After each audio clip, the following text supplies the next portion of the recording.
Alright guys, what's up? Welcome to a brand new video. That wasn't planned at all, but shout out to CyberMewTwo in the Discord server sending this beautiful article that was published by Tristan Jurkovic 16 hours ago on Gamerant.com. And this article is entitled Shin Megami Tensei V, 5 things it needs to learn from Persona 5 and 5 things it should keep from older games. Alright, so we're up to a interesting start. So I read a bit of it, but not all of it, and I decided I had to make a video because bro. Alright, let's jump right into it. Let's see what they have to say. They're up to a bad start, I'm not gonna lie. Megaton absolutely can't wait for SMT 5. Probably Megaton fans, I would say, that probably forgot a word there. While there are some things it needs to bring back, it can also learn things from Persona 5. Alright, so already you're triggering all the old SMT fans. Like, call me an elitist, I don't care. I'm a big fan of Persona 2, but bro, that's a really good way to trigger fans into not liking your article right away when you start it. So, alright, so here we go. Shin Megami Tensei has never been as popular as its spin-off series Persona in the West. Not wrong, we'll give him that. In the West? Yeah. Both were actually pretty niche RPGs until Persona 3 released, followed by its 2 sequels. Okay, not wrong, though Persona 3 is the worst selling out of the 3 Neo Persona games. Okay, but it's true that it helped gain more and more popularity with each subsequent release. Alright, good. That's true. That now means Shin Megami Tensei V is in a prime position and has the potential to do the same for its series on Switch as Persona 3 did on PS2. Okay. In order to help break out of the niche mold, there are certain things that need to change. Changing too much though could be dangerous for the longtime fans. It'll be a difficult balance. Atlas, here are some suggestions. Alright, so they're starting strong, Number 10, that's a change. That's their first change that they want for SMT5. Social bonds. And of course you've got Joker with Takumi social link. So they want social links in SMT5 if I understand correctly. In the last main game, Shin Megami Tensei IV, characters weren't that memorable. They tried to do a better job in the direct sequel Apocalypse, which did better. Bro, what the fuck is this? Which did better? Like, come on, I agree that they needed to expand on the characters in SMT4, but Apocalypse didn't do better. Like, I mean, it's arguable, but the worst thing about Apocalypse is its character. They're not aware of what's going on, they're not aware that the world's at war, so to say that it's an improvement over 4, nah, definitely not, so they're tripping here, in my opinion. And then they say, but characters were still mostly forgettable. Yes, they are in Apocalypse. In 4, no. You can say that, like, Flynn, Jonathan, Walter, and Isabeau, they're a great team, and I wouldn't say they're forgettable, far from it. Now, Toki, Nozomi, in Apocalypse, yeah, forgettable, definitely. Asahi, Nanashi, definitely forgettable. That's because there wasn't much downtime in the game between major story beats and fighting. The Persona series takes its time and helps one connects players to characters, which Shin Megami Tensei V should try as well. Alright, so social links, social bonds, social interactions should get into SMT5. I'd say they didn't explicitly say they want like social links, even if that's the title, if you look at their description here. I would say, yes, they kind of need to expand on the characters, but social links are not something that it should stay in Persona, in my opinion. It really should, because if you look at the direction that SMT4 Apocalypse took after 4, I would say it's a very big downgrade. So hopefully they don't expand with social links in SMT5. Now let's see what they have next. Next is a keep. What do they want SMT5 to keep from older games? The open world. Even though characters are only represented by an arrow, they still get to explore an overworld map like classic RPGs. Technically, games like Persona, of course Persona 5 again, have big worlds too, but locations functions as smaller set pieces. There's no actual world map exploring. Getting to explore a fully realized overworld map with actual characters would be a step up from SMT4, so it should be kept but evolved. Okay, alright, I can live with that, cool. Next up is a change to the battle system. Okay, let's see what they have here. Both series of games are approximately the same. Games like Persona 5, oh my god, I mean, yeah, it's a Persona 5 article here, so okay. Games like Persona 5 and its brethren are just flashier versions of a turn-based battle system. The core Shin Megami Tensei games feature windows in a first-person viewpoint. Well, not all of them, but some of them, yeah. They're even behind Dragon Quest, who pioneered this viewpoint but has since evolved to at least show characters in the party. Okay, now they're looking at designs over substance. Like, clearly Dragon Quest, yeah, I mean, yeah, it looks great. If you look at Dragon Quest 11, yeah, it looks super great. It evolved, but it's still the same combat system that they had, like, in 1988 when Dragon Quest, the first few ones, don't quote me on the date, but when the first few games came out, the battle system is the same thing. Now SMT, it evolved. If you look at SMT 1 to SMT 4, Apocalypse, it clearly evolved. Not necessarily in the design, they're not wrong in that aspect, but I'd rather look at substance over design, and they evolved in substance, unlike Dragon Quest, so that's a terrible comparison in my opinion. This might make connecting players to characters easier if they were to physically see them more. Yeah. So they don't care about substance, they care about look and design. So, okay. Number 7, keep post-apocalypse. As dark as the Persona games can get, they don't hold a candle to the main series. The last game took place in a post-apocalypse of Japan where angels and demons were at war with humanity stuck in between them. When one thinks about it, it was kind of Japan's answer to Fallout 3. A bigger scoped game following that trend could be huge for Shin Megami Tensei V, but only if done right. Okay. Okay, don't have much to say here. Change to capturing demons. Okay, so we'll have to see what they have to say here.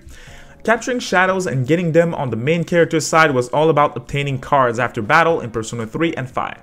Persona 5 changed this formula and adapted a more Shin Megami Tensei approach. In battle, players now had to talk Shadow into joining them. It was similar, but different enough to make it easier and more engaging, which Shin Megami Tensei 5 should adhere to.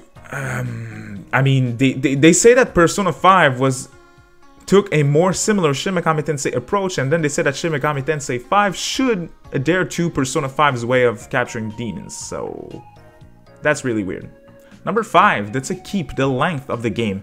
Both games are long RPGs with tons of extras. However, Shin Megami Tensei 4 was much more manageable in the 40-hour range, which is fairly standard for the genre, than for Persona 5, and the rest tend to hit double that amount of time. They're great, with every second being wonderful, but that is still long for many players to commit to. Hopefully Shin Megami Tensei 5 will keep it relatively short comparatively. I agree, but I would also add that the fact that Neo Persona games are that long is because of the calendar system. Basically, the calendar system is making sure that the game has bad pacing, because let's be honest, if you look at Persona 1 and 2 Duology, those games have very good pacing without the calendar system. And once you jump into Persona 3, 4, and 5, they're all terrible in that aspect. So they're kind of like locking the players behind certain social links or certain minigames. You have to spend your time doing things, which that attracts to a casual audience, which that's why I don't think Persona should leave the calendar system. It's kind of like it's kind of what made Persona successful, so keep it that way. But for SMT, it's shorter because it has great pacing. The game flows and you never get tired of it. It doesn't drag on, so of course they have to keep a similar length, or if they want a longer game, well, there won't be a calendar system, so I don't think that's going to be an issue either here. Number 4, they want a change in dungeons. Dungeons were always a problem of looking great overall in the series. Again, looking at designs and art over substance. There was generally not much to them up until Persona 5. That changed both series all around. Palaces were much more intricately designed, making them more memorable. The overall nature that made Persona 5 stand out was its style, which it oozed out of every pore, or polygon in this case. Dungeons in Shin Megami Tensei V need to reflect that in its dungeons as well.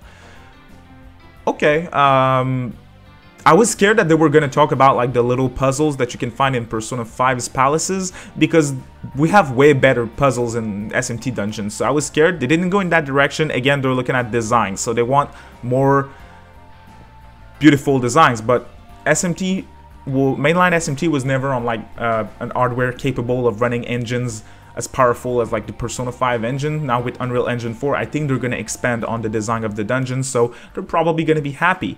Now I don't really want them to have stupid puzzles that are like kind of unnecessary, because if you know SMT, mainline SMT, it's all about exploration, not about like puzzles necessarily in the dungeons. There's some puzzles, but it's not the main focus, so it's all about exploration.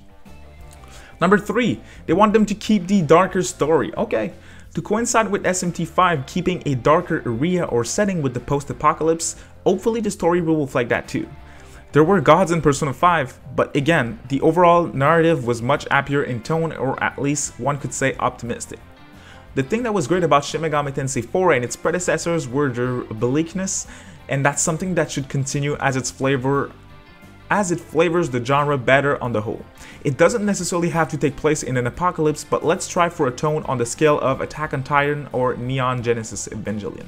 Okay, that's fair. I mean, I'm pretty sure it's gonna have a dark setting again.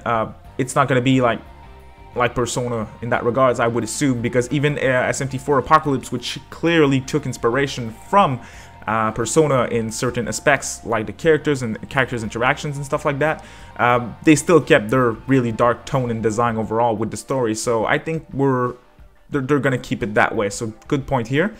Number 2, change a more relatable hero. And then we have Joker, of course. There is an issue that has plagued Shin Megami Tensei and its various spin-offs for years now. The silent protagonist has got to go. I mean, Joker doesn't talk a lot, so RPG fans understand what the developers are going for. A silent protagonist is designed so that the players can seemingly feel like they are in control. However, games like Mass Effect have proven that player's choice can still feel good if the main character is voiced. Perhaps it can feel even more engrossing, which is why the main character in Shin Megami Tensei V should be voiced as well. I get where they're coming from with the Mass Effect comparison. I think it's an okay comparison, to be honest, but I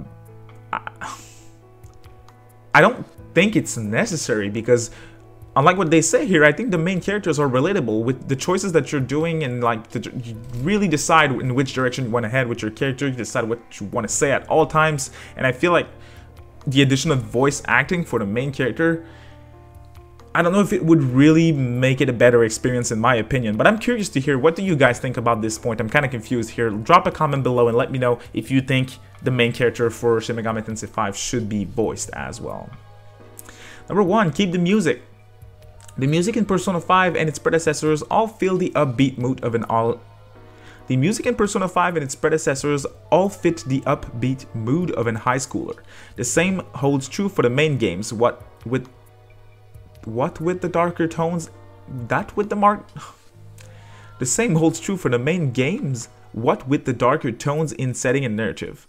While the Persona soundtracks are easier to listen to outside of the game, the more moodier music of Shin Megami Tensei has its place too. Filling Shin Megami Tensei 5's up with poppy music just wouldn't fit it, so no need to change that there.